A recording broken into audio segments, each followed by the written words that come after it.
सर्वदी साक्षिभूतं भावातीतं त्रिगुणरहितं सद्गुरुं तं Namami. Nithyananda, we welcome all the Paramashivoham level 1, level 2 and the level 3 participants for today's next exciting power manifestation session on today's day 14 of the Paramashivoham. We are entering into the second week of the entire Paramashivoham as the 2 weeks has been completed. I think all the participants here have enjoyed the various different Bhava Samadhi Darshans, the yoga sessions, power manifestation sessions, powerful cognition sessions, and more on. As we had the yoga session, we had the Pratama Vinyasa Krama, Dvitiya Vinyasa Krama, and the few asanas. We just practiced the Tritiya Vinyasa Krama, completing the 508 asana sequence. Now let's prepare ourselves going forward with the power manifestation. So being that very same space, as we're going to move on today into manifesting the Shaktis of Paramashiva, we're going to do seeing or manifesting images blindfolded. So it can be any random images. That's going to be today's round of the power manifestation. I think in the previous days, in the previous rounds and days of the Paramashivoham program, the first power manifestation session, we went through seeing colors blindfolded, shapes blindfolded, identifying letters, identifying selected letters, and reading 3-letter words, and then 4-letter words with the images. And now just coming down to just seeing an image. What is that image? Describing that image in a detail. So that's going to be today's round of the power manifestation and today's manifestation itself. And throughout the next 21 minutes, if you are participating, any of the participants are participating with us in the Zoom rooms, please switch on your cameras and please give your authentic listening and complete participation as well. And if you're watching us live on the social media platforms, it can be YouTube, it can be Facebook, or it can be Twitter, any social media platforms of Swamiji, please give your complete listening and just sit in a comfortable posture as we are manifesting Shaktis, means allowing Paramashiva Swamiji to flow through each one of us. So that's a brief introduction what we're going to do in today's power manifestation session. Before that, as a requirements, please get your eye bands, pen and paper, and please be seated. Make sure you have everything ready, all the equipments, all the alchemy products blessed by Swamiji to bring during this power manifestation session as well. In the meantime, let's go through the Shastra Pramana, which are the scriptural reference to manifest the power of third eye, where Paramashiva himself describes in the Vijnana Bhairava Tantra, where all these power manifestations, these Shaktis of Paramashiva, are validated that it can be manifested by all of us, all 8 billion people across the earth. We have even Swamiji's devotees, non-Swamiji's devotees, everyone. But you just need an initiation. That is what Swamiji is here for all of us.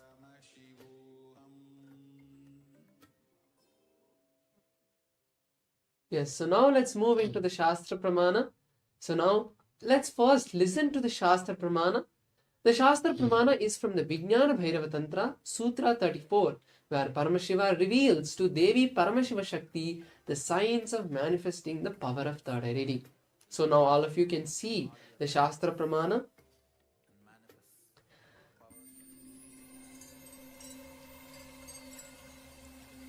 I welcome you all with my love and respect. Let you all open all your 3 eyes. So now I'll be chanting the Shastra Pramana for all of you and then giving you the translation and once again reiterating the technique that Paramashiva is giving us in this beautiful Shastra Pramana. Kapalantarmano nasya tashtin milita lochanaha kramena manaso dadyat lakshayet lakshyamuttamam. The beautiful translation for this Shastra Pramana goes as, by fixing the mind on the inner space within the crown center, sitting stably without any movement, having the eyes closed in succession. By that stability of the mind and body, through the power of the third eye, one directly sees the ultimate goal, Lakshyam, by having the vision beyond the sight that reveals any object or place, attaining the space of the source with oneness with the source with Paramashiva.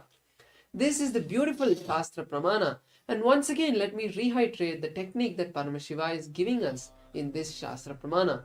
He tells us to bring our awareness to the crown center. The crown center is the seat of the Guru, and visualizing Swamiji is what Paramashiva is asking us to do here. Because it is Swamiji's energy that is going to flow through us, because he is the Paramashiva that we know. So, using this technique, now let's manifest the powers of Paramashiva. Yes. So there is a brief and good explanation of the Shastra Pramana, as Maharaj has recited the verse from the Vijnana Bhairava Tantra to validate this power manifestation, which we are going to manifest now in a few moments, and the translation for it. So now requesting each of the participants who are sitting with us in Zoom rooms and social media platforms as well, please put on your eye-bands. Or if you have not gotten your eye-bands, quickly go grab your eye-bands and be seated now. Let's give a moment for that. For all the participants who have already gotten their eye-bands, please put it on. Please blindfold yourself.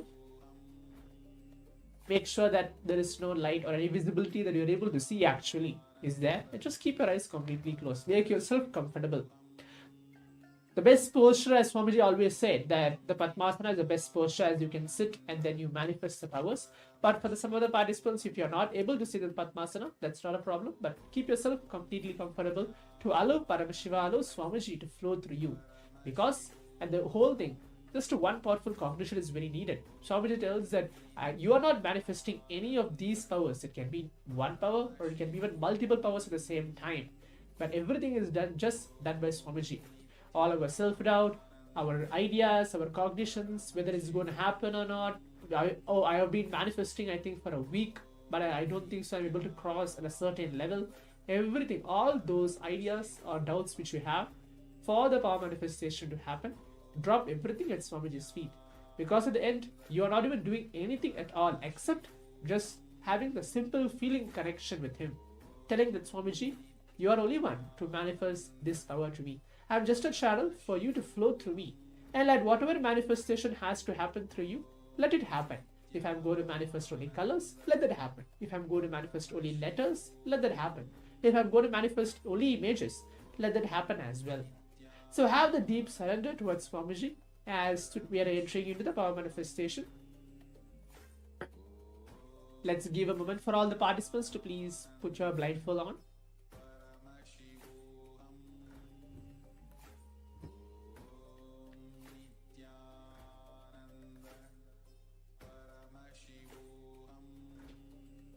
Yes. So now, just be in that unclutched space to receive Swamiji, to receive Paramashiva through your third eye. Take a moment. You can inhale and take a moment.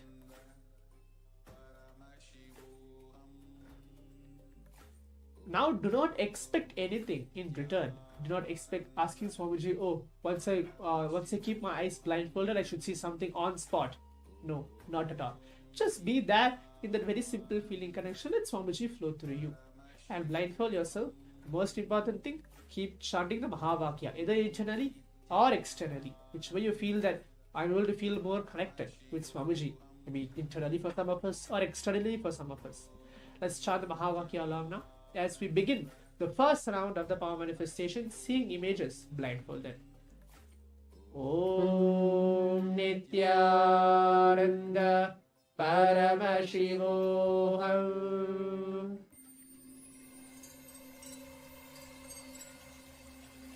I welcome you all with my love and respect. Let you all open all your three eyes. Om Nithyananda Paramashivoham.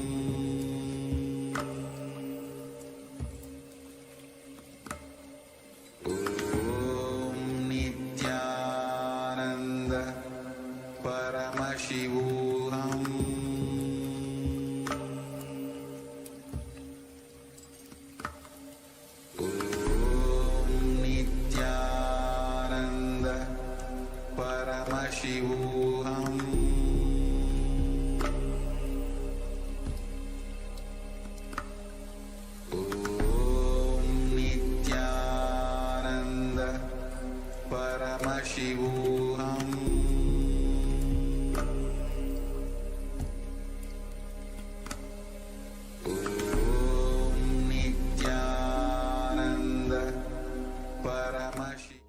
Yes, now slowly, very slowly, please open your eyes and now start writing down whatever you saw through your third eye. And when you start writing down and sharing with us what you saw, that strengthens the powerful cognition you have about your third eye, the belief on your third eye, the confidence you have on the manifestation.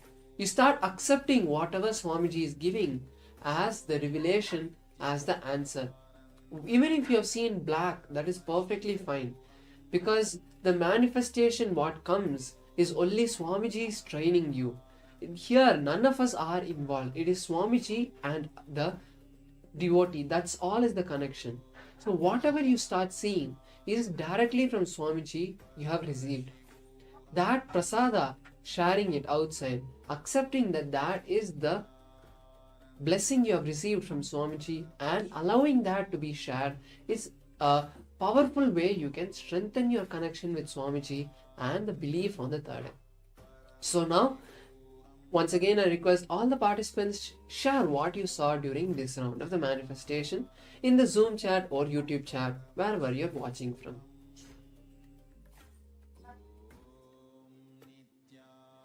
So now let's all move on to see the image which is there for all of us for the first round of the power manifestation. As you can see, as all the participants can see, the first round of the power manifestation, it's a very simple image. I think some of us already guessed or some of us can see. It's an aeroplane, a shadow of an aeroplane which is there. It's not exactly an aeroplane, but there is blue, green, light blue and white as well in this picture. So that's pretty much as what I've said in this picture which is there. And if even you can observe, all the participants also can give your observation and see what have you written or what have you actually manifested, what is Swamiji showed you in the first round of the power manifestation, and then verify and see whether you have manifested anything similar, even colors or just in shadow, or even though you just saw an aeroplane, even that is a manifestation. It does not need to be that you have to see a shadow of an aeroplane, but if you just see an aeroplane, even that is a manifestation. So let's take a few moments to verify and see.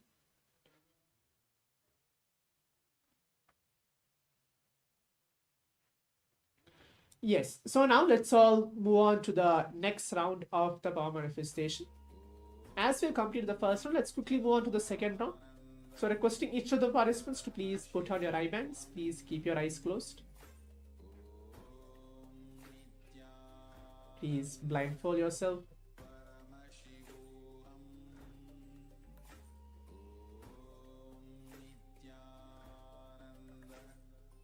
Remember Swamiji on your third eye. And now start chanting the Mahavakya. Om Nithyananda Paramashivoham. I welcome you all with my love and respect. Let you all open all your three eyes. Om Nithyananda Paramashivoham.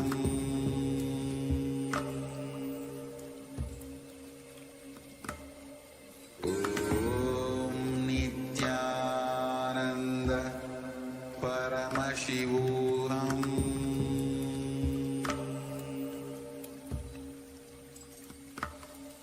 Om Nithyananda Paramashivoham.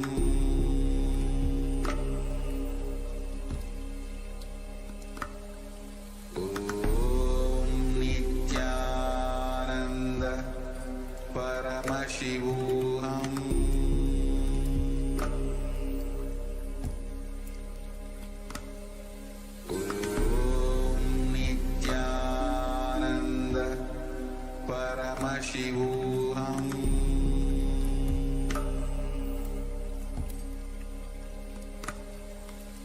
Om Nithyananda Paramashivoham.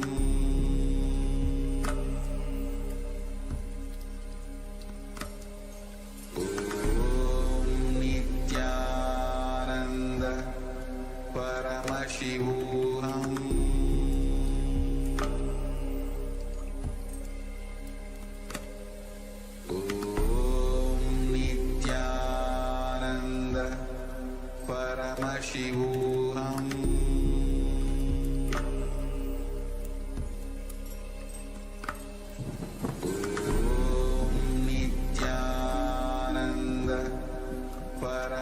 Paramashivoham. Yes, now slowly, very slowly, please open your eyes and start to share now what you saw in this round of the manifestation. All the colors, pictures, shapes, any description you saw, particular item, you want to describe it more, anything. You can write all of them down in the Zoom or YouTube chat and we'll be very happy to see. And the most important thing all of you should be having is that whenever you manifest, you have to have that confidence that Swamiji is there with you right now. And he is with us as you are part of the Paramashivoham program. 24/7, Swamiji is guiding, monitoring, watching us. And he is making sure that all of us are entangled in that beautiful space of oneness with him. And if the manifestation happens, it's the glory to Swamiji. If the manifestation is yet to happen, it is Swamiji training you. Always have the powerful space when you're manifesting. If you ever give up or start thinking, oh, power manifestation is not for me, it doesn't come, I've been trying past 2 weeks, giving all these exaggerated feelings is unnecessary. Because when we start walking, it takes almost 2 years for us to be able to walk. The same way when we are with Swamiji, he's like our mother and making sure that we learn in the right way but achieve the ultimate goal of oneness with Paramashiva, not the power itself. So having this powerful cognition, once again, I request all the participants to share what you saw in this round of the manifestation.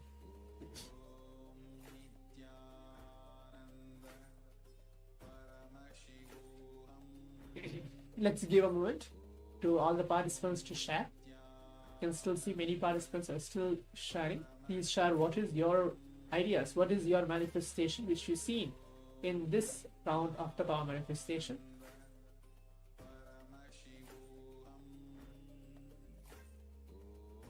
So yes, so now let's all move on to see the image which is going to get projected for all of us for the second round of the power manifestation.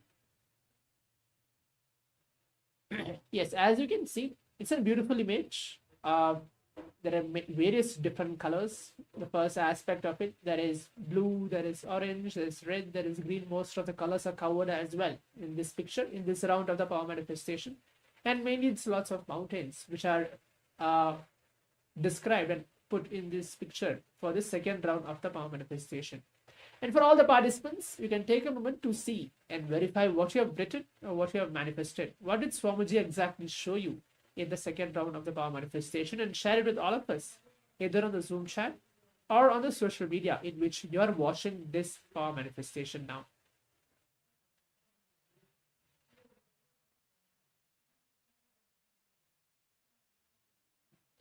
Yes.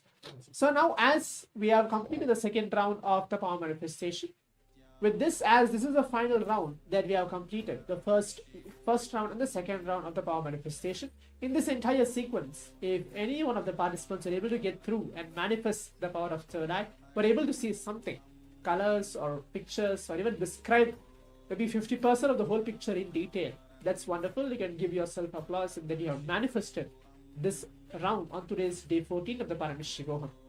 As today again we have a long day to go to receive Swamiji. It is a surprise for all of us how Swamiji is going to come in today's Bhavasamaya Darshan. Let's take a moment to share your experience onto the social media, and maybe if you're on Facebook, Instagram or Twitter, tag Swamiji's profile and tell what have you experienced in this yoga session and the power manifestation both put together. So let's take a moment to do that. Before we prepare ourselves, we're going to move on to the next session. Thank you, Nithyananda. Nithyananda, we are on a mission to revive the Enlightenment civilization. If you resonate with our message and want to be part of us, be sure to like, share, and subscribe. And don't forget to click the bell icon.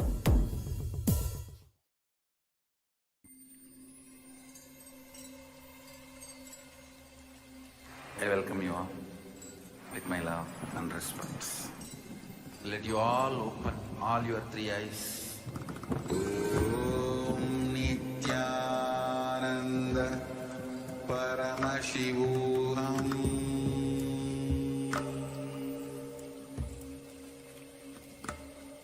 Om Nithyananda Paramashivoham.